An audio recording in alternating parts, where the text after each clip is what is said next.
मैं कई दिनों से देख रही थी कि नौकरानी बार बार मेरे पास आती थी और कुछ कहे बगैर ही पलट जाती थी। शायद वह मुझे कोई बात बताना चाहती थी। जब मैंने उसे 3-4 बार यही करते देखा तो एक दिन पूछ ही लिया, सुमित्रा सब ठीक है ना? तुम्हें कोई बात करनी है मुझसे? मुझे लगा था शायद उसे पैसे की ज़रूरत होगी, क्योंकि अक्सर गरीब लोगों की यही समस्या रहती है कि उन्हें हर वक्त पैसों की ज़रूरत होती है। मैंने उससे पूछ लिया, पैसों की ज़रूरत तो नहीं? सुमित्रा कहने लगी, नहीं नहीं मैडम जी, मुझे पैसों की ज़रूरत नहीं है, बल्कि मैं आपसे कोई और बात करना चाहती थी। उसके चेहरे पर चिंता की लकीरें साफ दिखाई दे रही थी। मैंने कहा, सुमित्रा जल्दी बताओ, मुझे हॉस्पिटल के लिए देर हो रही है। सुमित्रा कहने लगी, मैं बस आपसे यही कहना चाहती हूँ कि आप नाइट शिफ्ट ना क्या करें। मैंने चौंक कर और थोड़े गुस्से से उसे देखा। उसकी यह बात कहने का क्या मतलब था कि मैं नाइट ड्यूटी ना करूं? आखिर वह होती कौन है मुझे सलाह देने वाली? मुझे गुस्से में देखकर वह बगैर कुछ कहे वहां से चली गई। मैंने सोचा शायद मेरे जाने के बाद उसे घर के ज़्यादा काम करने पड़ते होंगे, इसीलिए वह ऐसा कह रही है। वैसे भी कई दिनों से उसका बर्ताव कुछ बदला बदला सा लग रहा था। मैंने सोचा कि उस पर नज़र रखनी चाहिए, आखिर पता तो चलना चाहिए कि उसके दिमाग में क्या चल रहा है। खैर उस दिन मैं अस्पताल चली गई।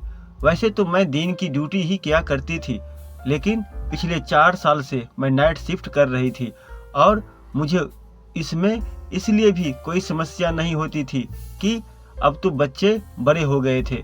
वैसे भी मैंने सुमित्रा को फुल टाइम के लिए रखा हुआ था कि वह दिन रात हमारे ही घर में रहे। शाम को तो मेरा पति भी घर से चला जाता था, इसलिए मुझे कोई चिंता नहीं रहती थी। लेकिन पिछले कुछ दिनों से सुमित्रा के बारे में मुझे अजीबोगरीब ख्याल आने लगे थे कि कहीं वह मेरी पीठ पीछे कुछ गलत ना कर रही हो। अक्सर मैं अपने साथ वाली औरतों से बातें सुनती थी कि ऐसे ही कोई औरत अपने घर को अपनी नौकरानी की हवाले छोड़कर नौकरी करती थी तो उसके पति ने उसकी नौकरानी से ही अफेयर चला लिया और चुप कर उससे शादी भी कर ली। जब से मैंने यह खबर सुनी थी मुझे तो किसी भी पल चैन नहीं मिल रहा था। एक तरफ तो मुझे अपने पति पर पूरा विश्वास था कि मेरा पति ऐसा कुछ भी मेरे साथ नहीं कर सकता, और मुझे उस नौकरानी पर भी विश्वास था क्योंकि वह एक बहुत ही शरीफ औरत है। लेकिन फिर मैंने सोचा कि किसी को बदलते हुए देर नहीं लगती। मैंने अपने पति और नौकरानी पर नज़र रखने का फैसला कर लिया। मैं सुबह देर तक सोई रहती थी, इसलिए मेरे पति सुमित्रा के हाथ का ही नाश्ता करके चले जाते थे। मैंने सोचा कि मुझे खुद उठकर उनको नाश्ता बनाकर देना चाहिए, लेकिन सारी रात ड्यूटी करने के बाद मैं इतनी थक जाती थी कि जब मैं रात 6 बजे लौटकर घर आई तो गहरी नींद सो जाती थी और फिर उठने का मन ही नहीं करता था। 6 बजे ही सोई मैं दोपहर 2 बजे उठा करती थी। लंच करने के बाद मैं अपने प्राइवेट क्लिनिक पर बैठ जाया करती थी, क्योंकि अस्पताल की नौकरी के अलावा मैंने एक प्राइवेट क्लिनिक भी बना रखा था जिसमें मैं गरीब लोगों का मुफ्त में इलाज करती थी। क्लिनिक से आने के बाद शाम की चाय पीने के बाद मैं अस्पताल चली जाया करती थी। कभी कभी मेरे पति मुझसे शिकायत भी करते कि सुमैया, तुमने तो अपनी ज़िंदगी को इतना बिजी कर लिया है कि उसमें मेरे लिए टाइम ही नहीं है। आखिर मुझे भी तुम्हारी ज़रूरत महसूस होती है। लेकिन मेरे पति बहुत अच्छे थे, मैं उन्हें बहुत जल्दी मना लिया करती थी और वह भी मेरी बात को समझ जाया करते थे। जिंदगी की यही रूटीन चल रही थी। कुछ दिन तो यूं ही सुकून से गुजर गए। मुझे ऐसी कोई भी बात नज़र नहीं आई तो मैं भी कुछ सुकून से हो गई थी। लेकिन सुमित्रा एक दिन फिर मेरे पास आई और कहने लगी, मैडम जी, अगर आप मेरी बात माने तो आप अपनी ड्यूटी दिन की समय में करवा लो। आपके जाने के बाद आपके हिस्से की सज़ा मुझे भुगतनी पड़ती है। इस बार वह बहुत गुस्से से कह रही थी और अपनी बात खत्म करके वहां से जा चुकी थी। उसकी बात सुनकर मैं तो हैरान रह गई थी कि मेरे हिस्से की सजा का क्या मतलब था। कहीं वह मेरे हिस्से का समय मेरे पति के साथ तो नहीं गुजार रही थी। यह सोचते ही मेरे कदमों तले से जमीन जैसे सरकने लगी थी। मेरा विश्वास जो मेरे पति के ऊपर था वह डगमगाने लगा था। लेकिन फिर मैंने सोचा कि नहीं, ऐसा नहीं हो सकता, वह बस ऐसे ही कह रही होगी। लेकिन फिर भी मुझे जानना तो चाहिए कि आखिर उसकी इस बार बार की जिद के पीछे मकसद क्या था कि मैं नाइट शिफ्ट ना करूं, दिन की ड्यूटी कर लूं। मैं एक डॉक्टर थी और मैंने सारी जिंदगी ईमानदारी से काम किया था और कभी किसी का एहसान नहीं लिया था। अस्पताल वाले जो भी ड्यूटी लगाते हैं मैं खुशी से उसे स्वीकार करती थी और पूरी लगन से उसको निभाती थी। अभी भी नाइट शिफ्ट के लिए बात रखी थी कि मैं नाइट ड्यूटी कर लूँगी, मुझे कोई दिक्कत नहीं है। और अब इसे मैं अचानक से छोड़ नहीं सकती थी, मेरी बात खराब हो जाती। इतने सालों से मैं मेहनत से काम कर रही थी और कभी मैं अपनी बात से नहीं मुकरी थी। पूरे स्टाफ को मेरे ऊपर बहुत ज़्यादा भरोसा था, लेकिन मैं इस तरह अपने घर को तोड़ना भी नहीं चाहती थी। मैंने सोचा कि कुछ ना कुछ तो करना ही होगा। सुमित्रा मेरे घर पर पिछले 1 साल से नौकरी कर रही थी और एक अरसे के दौरान ना तो उसे मुझसे कोई शिकायत हुई थी और ना ही मुझे उससे। वह एक विधवा औरत थी जिसके 2 बच्चे थे जिनको पालने की खातिर वह मेरे घर पर नौकरी करती थी। मैंने उसे नौकरी के पहले दिन ही कह दिया था कि तुम्हें 24 घंटे के लिए यहीं पर रहना होगा।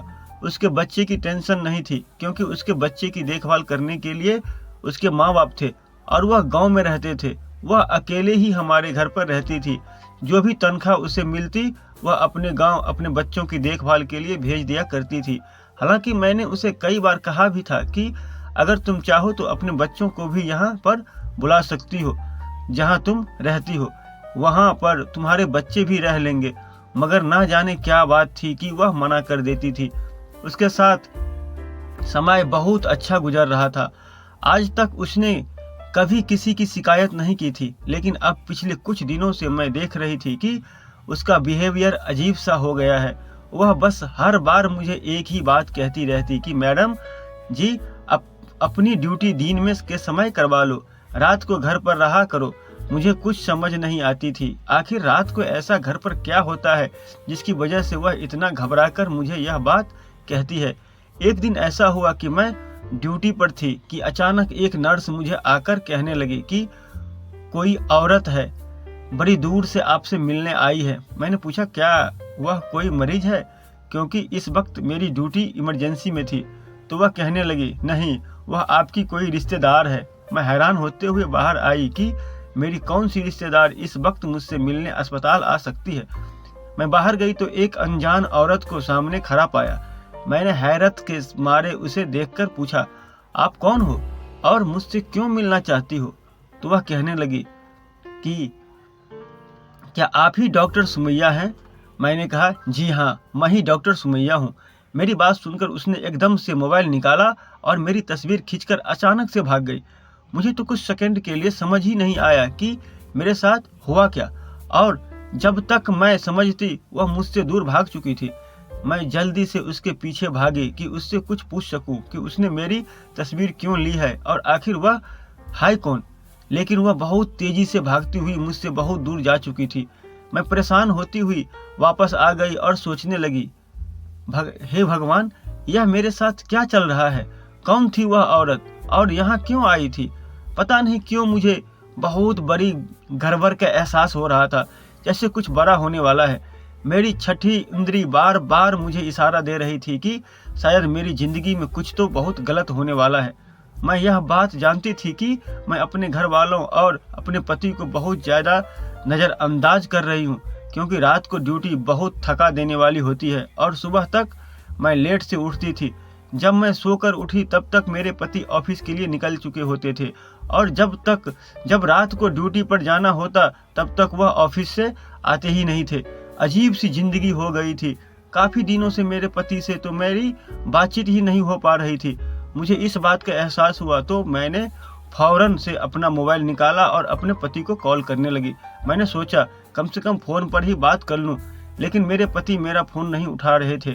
फिर मैंने उनके ऑफिस के नंबर पर कॉल की तो उनकी सेक्रेटरी ने बताया कि वह तो पिछले कई दिनों से दफ्तर ही नहीं आ रहे। सेक्रेटरी की बात सुनकर मैं हैरान रह गई थी। मुझे तो कुछ खबर ही नहीं थी कि वह दफ्तर जा भी रहे हैं या नहीं। लेकिन परेशानी वाली बात तो यह थी कि रोजाना घर से दफ्तर के लिए निकलते थे, फिर ऐसे कैसे वह कहीं जा सकते हैं। अगले दिन मैंने सोचा कि मैं छुट्टी कर लेती हूँ। जब मैं यह बात घर में बताई तो सब बहुत खुश हुए। खासतौर पर मेरी नौकरानी सुमित्रा के चेहरे पर तो खुशी के हाव भाव नजर आ रहे थे।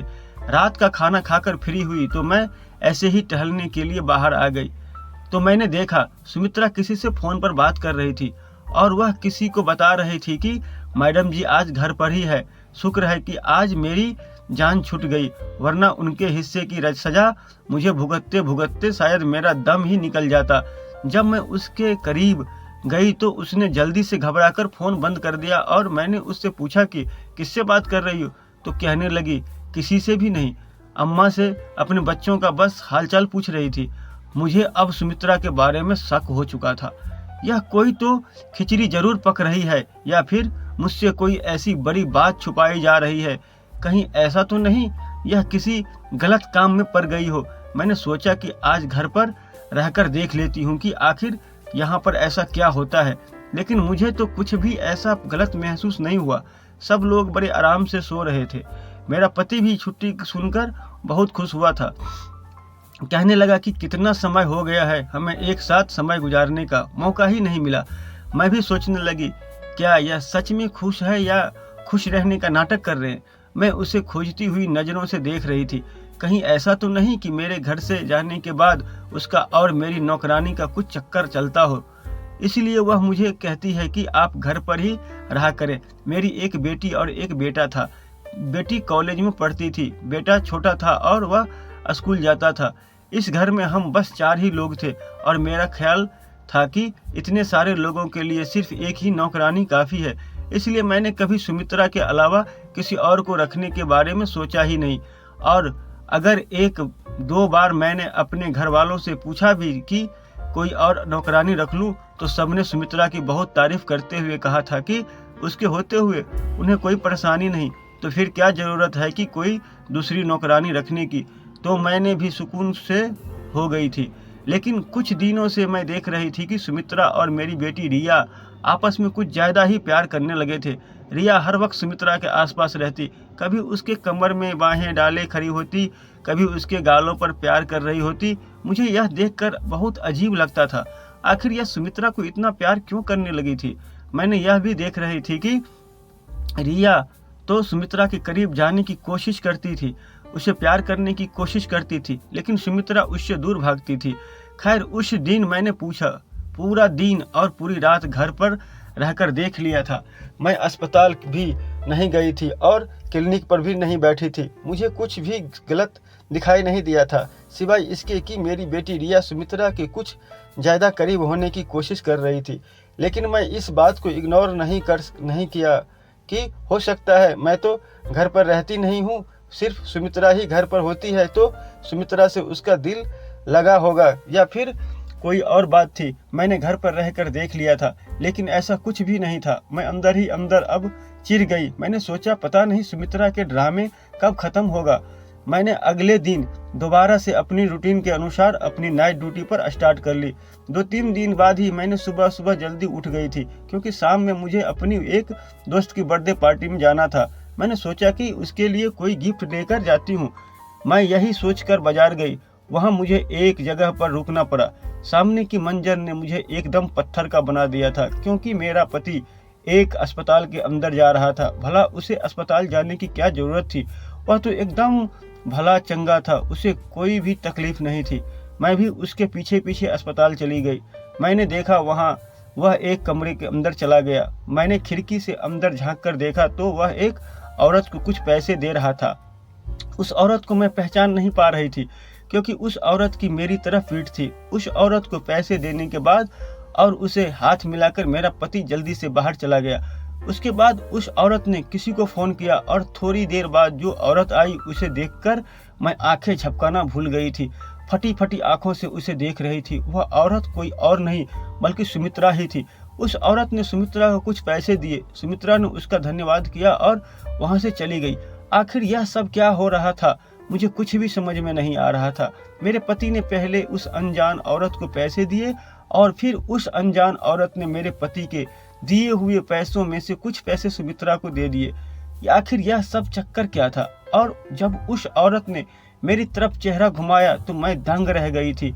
मैं उस औरत को कैसे भूल सकती थी? इतने दिन गुजर जाने के बावजूद उसका चेहरा मेरे दिमाग में फिट हो गया था। यह तो वही औरत थी जिसने उस दिन मेरी तस्वीर ली थी और भागकर गई थी। इसका मेरे पति के साथ आखिर क्या संबंध है? मैंने सोचा कि मैं अभी जाकर उससे पूछ लेती हूँ, लेकिन इससे पहले ही उस औरत के पास कोई और दूसरा आदमी आया। एक दूसरे से हाथ मिलाते हुए वहां से चले गए। यह सब देखकर अब तो मुझे पक्का विश्वास हो गया था, जरूर मेरे खिलाफ कोई गहरी साजिश की जा रही थी और इसमें मेरा पति और मेरी नौकरानी सुमित्रा भी शामिल थे। मैंने फैसला कर लिया था, आज मैं इन दोनों को रंगे हाथ पकड़ कर ही रहूंगी। रात को जब मैं नाइट ड्यूटी के लिए जाने लगी तो उस समय तक मेरे पति भी घर आ चुके थे और मुझे कहने लगे कि मैं भी तुम्हारे साथ ही निकलता हूँ, मुझे एक जरूरी काम से शहर से बाहर जाना है। मैं परेशान हो गई कि अगर यह भी घर से बाहर रहेंगे तो फिर मैं इन्हें रंगे हाथ कैसे पकड़ूंगी। लेकिन फिर मैंने सोचा कि चलो कोई बात नहीं, आज नहीं तो फिर किसी और दिन मैं हकीकत मालूम करके ही रहूंगी। अस्पताल में अपने ख्यालों में ही खोई रही। सोच सोच कर मेरा दिमाग फटने लगा, फिर सिर में तेज दर्द होने लगा। सर्जन डॉक्टर राउंड पर आए तो मेरी खराब तबीयत देखकर कहने लगे, मेरा ख्याल है कि आप नाइट ड्यूटी नहीं दे सकेंगी, आपको घर चले जाना चाहिए। सिर में इतनी तेज दर्द था कि मुझे भी लग रहा था कि मैं यहाँ अब और ज़्यादा नहीं रुक सकती, वरना मेरी तबीयत और ज़्यादा खराब हो जाएगी। मैं अपनी जगह किसी दूसरी डॉक्टर को ड्यूटी दी और बगैर बताए घर चली गई। आज से पहले मैं कभी यूं अचानक रात के समय घर पर नहीं आई थी। दरवाज़ा बंद था। मैंने सोचा उन लोगों को जगाने से अच्छा है मैं खुद ही अपनी चाबी से दरवाज़ा खोल लूँ। अंदर दाखिल होते ही मुझे अंदाजा हो गया, शायद मेरे पति अभी तक घर वापस नहीं लौटे थे, क्योंकि उनकी गाड़ी वहां पर नहीं थी। मैं अपने कमरे की तरफ बढ़ने लगी थी कि अचानक मुझे चीख की आवाज़ सुनाई दी। आवाज़ ऊपर से आ रही थी। मैं भागते हुए ऊपर गई तो चीख की आवाज़ अभी भी मेरी छोटी बेटी के कमरे से आ रही थी। मैंने आगे बढ़कर दरवाज़ा खोलने लगी। एकदम से दरवाज़ा खोल दिया। सामने का मंजर देखकर तो मेरी खुद ही चीखें निकल गई, क्योंकि वह मंजर ही ऐसा था जिसने मेरी रूह हिला कर रख दिया था। मैंने देखा कि मेरी बेटी मेरी नौकरानी को बुरी तरह से पीट रही थी और वह चीख की आवाज़ भी मेरी नौकरानी सुमित्रा की ही थी। मैं जल्दी से आगे बढ़कर उसे हटाया तो वह भी मुझे देखकर परेशान हो गई। सुमित्रा जल्दी से मुझे देखकर मेरे पास आई और मेरे पीछे छुप गई।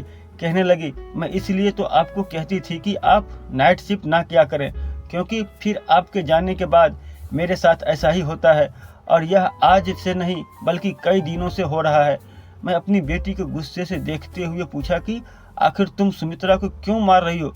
आखिर उसने ऐसा क्या किया है जो तुम यूं उसकी बुरी तरह से पीट रही थी? तो मेरी बेटी ने आगे बढ़कर मुझे भी एक जोर का धक्का दिया। कहने लगी, हम माँ बेटी के बीच में मत बोले, आप जो भी हैं यहाँ से चले जाएं। उसकी हालत अजीब सी हो रही थी। मैं फटी फटी आंखों से अपनी बेटी को देख रही थी। यह क्या रुकी थी। मैंने कहा, यह तुम क्या कर रही हो? मैं तुम्हारी माँ हूँ, यह तुम्हारी माँ नहीं है। मुझे लग रहा था कि जैसे अपने होशो हवास में नहीं है। दूसरी तरफ सुमित्रा बहुत बुरी तरह से डरी हुई थी। उधर रिया की हालत भी खराब होने लगी थी। वह गुस्से से मारे कमरे का सामान इधर उधर फेंकने लगी थी। मुझे लगा कि कहीं वह अपने आप को नुकसान न पहुंचा ले। मैंने जल्दी से अपने साथ लाए बैग में से नींद का इंजेक्शन निकाला और रिया को लगा दिया। वह अब सुकून से बेड पर लेटी हुई थी। मैं इस सब सूरत हाल में बहुत ज़्यादा परेशान हो चुकी थी। सुमित्रा अलग डरी डरी सी खड़ी थी। मुझे समझ नहीं आ रहा था कि आखिर यह सब क्या हो रहा था। मैंने पूछा कि यह सब क्या है और कब से हो रहा है और तुमने मुझे बताया क्यों नहीं? तो वह कहने लगी, आप मेरे साथ आइए, मैं आपको सब कुछ बताती हूँ। मैं अपनी बेटी को देख देख कर परेशान हो रही थी कि आखिर उसे क्या हो गया है, वह मुझे पहचानने से इनकार क्यों कर रही है। सुमित्रा कमरे से निकलकर नीचे की तरफ भागी। जैसे एक मिनट भी यहाँ पर रुकी तो रिया उसे फिर से पकड़ लेगी।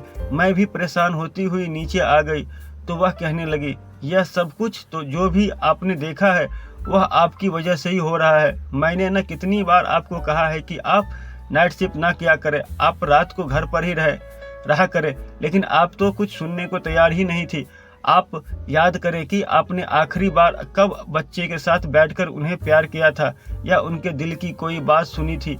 उसकी बात सुनकर एक पल को मैं चुप हो गई, क्योंकि वह सच कह रही थी। मुझे बचपन से ही डॉक्टर बनने का शौक था, इसलिए मैंने बहुत मुश्किलों के बाद अपने इस शौक को पूरा किया था। मेरे पति बहुत अच्छे थे और मेरे शौक के बारे में अच्छी तरह से जानते थे, इसलिए उन्होंने शादी के बाद भी मुझे पढ़ने से नहीं रोका और बच्चे होने के बाद उन्होंने मुझे नौकरी करने की भी अनुमति दे दी। और शुरू से ही मेरे बच्चों को नौकर नहीं पाला था। मैं भी अपनी पूरी कोशिश करती थी कि अपने बच्चों को समय दे सकूं, लेकिन एक डॉक्टर होने के नाते मेरी बहुत ज़्यादा जिम्मेदारियां होती थी और मेरा ज़्यादातर समय अस्पताल में ही गुजरता था।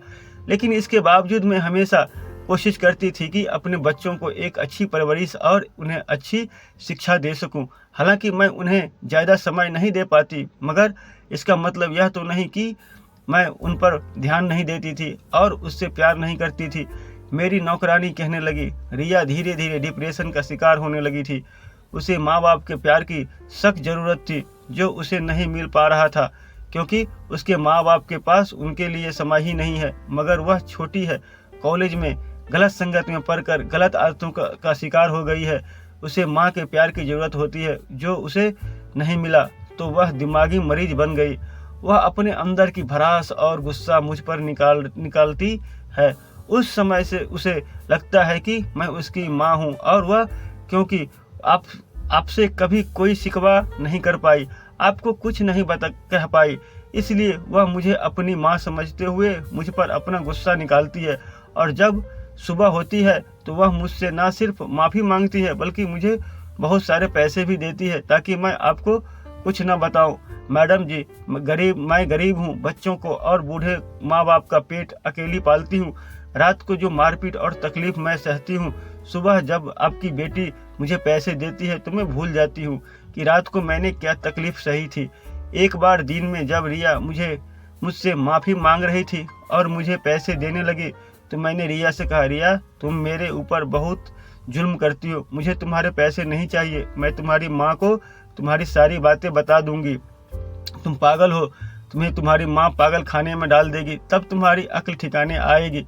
पागल खाने का नाम सुनकर रिया डर गई और उसी डर से उसने मुझे धमकाना शुरू कर दिया कि अगर तुमने मेरी माँ को कुछ भी बताया तो मैं तुम्हारी जान भी ले लूंगी। रिया दिमागी मरीज और धीरे धीरे उस पर पागलपन के दौरे भी पड़ने लगे थे, इसलिए मैं डर गई और आपको कुछ भी नहीं बता पा रही थी। आपको सारी बात तो नहीं बता सकती थी, लेकिन आपको यही कहती थी कि आप घर पर रहा करें। मैंने सुमित्रा से पूछा, सुमित्रा यह सब कब से हो रहा है? सुमित्रा ने मुझे बताया, मैडम जी यह पिछले 1 साल से चल रहा है। रिया का व्यवहार मेरे प्रति कभी तो पानी की तरह होता है, कभी कभी लार और प्यार की से जिद करती है, तो कभी कभी अपना सारा गुस्सा मेरे ऊपर निकाल देती है। कभी सारी रात मुझे अपने मनपसंद खाने बनवाकर मेरे हाथों से खाने की जिद करती है। वह सब कुछ जो एक बेटी अपनी माँ से चाहती है, वह मुझे कहती थी कि मैं उसकी माँ बनने का नाटक करूं, उसे वह सब खुशियाँ दे सकूं जो एक माँ अपने बच्चों को देती है। और जब मैं उसकी जिद पूरी करने से मना कर देती तो वह गुस्से से पागल हो जाती है और मुझे पीटने लगती है। सुमित्रा की बातें सुनकर मुझे अब समझ आया कि सुमित्रा क्यों कहती थी कि मैडम जी आपके हिस्से की सज़ा मुझे भुगतना पड़ती है, क्योंकि शायद वह सारा गुस्सा मेरे लिए होता था जो मेरी बेटी सुमित्रा पर निकाल देती थी। मैं तो कभी सोच भी नहीं सकती थी कि मेरे बच्चों के साथ यह सब चल रहा होगा, लेकिन मेरे पति का उस दिन उस औरत से मिलने का क्या प्लान था जिसने मेरी तस्वीर खींची थी, और यह सब सुमित्रा के अलावा और कोई नहीं बता सकता था। मैंने फौरन उससे पूछा तो वह कहने लगी, मैडम जी आप जो मेरी कोई भी बात सुनने को तैयार नहीं थी, तो मैं आपकी बेटी की जो भी हरकत हालत थी वह आपके पति को बता दिया। उन्होंने एक डॉक्टर से बात की और अपनी बेटी की पूरी हालात के बारे में उस डॉक्टर को बताया और उस डॉक्टर से विनती भी की कि किसी तरह मेरी बेटी को ठीक कर दे। आपके पति नहीं चाहते थे कि आपको सारे मामले के बारे में पता चले और आप गिल्टी फील करें। वह औरत वहीं सेक्रेटरी थी। आपके पति ने उस सेक्रेटरी से हाथ जोड़कर विनती की थी कि मेरी पत्नी को इस बारे में कुछ नहीं पता चलना चाहिए। वह भी एक डॉक्टर है और दिन रात लोगों की सेवा करती है। आपके पति कह रहे थे मैं चाहता हूँ कि मेरी पत्नी यह सब कुछ जानने से पहले ही मेरी बेटी ठीक हो जाए। उस डॉक्टर ने आपके हॉस्पिटल का एड्रेस ले लिया था और उस दिन भी आपके पति उस डॉक्टर को उसकी फीस दे रहे थे। मैं डॉक्टर की मदद कर रही थी। वह जब भी मुझे अपने क्लिनिक बुलाती मैं चली जाती थी और वह मुझे आपकी बेटी के बारे में सवाल जवाब करती थी, इसलिए उसने उस दिन मुझे भी कुछ पैसे दिए थे। उस दिन आपने हमें देख लिया होगा। एक दिन उस डॉक्टर ने मुझे बताया था कि मैं तुम्हारी मालकिन की कुछ तस्वीरें ली है। मुझे हैरत हुई। मैंने उस डॉक्टर से पूछा कि आपने मेरी मालकिन की तस्वीर क्यों ली है, तो वह डॉक्टर कहने लगी, इसलिए ताकि मैं तुम्हारी मालकिन को शक में डालना चाहती थी। अब वह शक में पड़ गई है तो वह अब अपने घर पर ध्यान देगी और अपने बच्चों की भी ध्यान देगी। उसे लगेगा कि जरूर कुछ न कुछ खिचड़ी मेरे घर में पक रही है और वह अपने घर पर ध्यान देने लगेगी। मैं तुम्हारी मालकिन को सब कुछ नहीं बता सकती क्योंकि तुम्हारे मालिक ने मुझे कुछ भी बताने से मना कर रखा है, लेकिन इस तरह शक में पड़कर वह कुछ तो अपने बच्चों पर ध्यान देगी। सुमित्रा की सारी बातें सुनकर मुझे सब कुछ समझ आ गया था। मेरा सिर शर्मिंदगी से झुक गया था। अपने शौक को पूरा करते करते मैं अपने बच्चों और अपने परिवार को इग्नोर कर बैठी थी। मेरे 2 बच्चे थे और कैसे पले बड़े मुझे कुछ होश नहीं था। मेरी बच्ची शुरू से ही अपने आप में मगन रहने वाली थी और मैंने कभी उस पर ध्यान नहीं दिया जिसकी वह हकदार थी। लेकिन मैं क्या जानती थी कि उसका यह नतीजा निकल सकता है। उस वक्त मुझे समझ आया कि हम माँ बाप को अपने कैरियर के पीछे इतना भी पागल नहीं होना चाहिए कि अपने बच्चों को ही इग्नोर कर दें। मेरे पति को मुझ पर बहुत मोहब्बत थी, इसलिए वह नहीं चाहते थे कि मैं पछतावे की आग में जलूं, इसलिए वह खुद सारे मामले को डील करना चाह रहे थे। मगर मैं अब समझ गई थी कि शायद उस डॉक्टर के अलावा मुझे भी माँ का किरदार निभाना होगा। मैंने कुछ समय के लिए छुट्टी ले ली ताकि अपने घर अपने बच्चों को समय दे सकूं और हम सब ने मिलकर मेरी बेटी को ठीक कर लिया और मैं भी फिर उस दिन के बाद दिन की ड्यूटी लगवा ली। दोस्तों, कैसी लगी ये कहानी आप हमें कमेंट में ज़रूर बताएं और वीडियो को लाइक शेयर कमेंट और चैनल को जरूर सब्सक्राइब कर लें। धन्यवाद।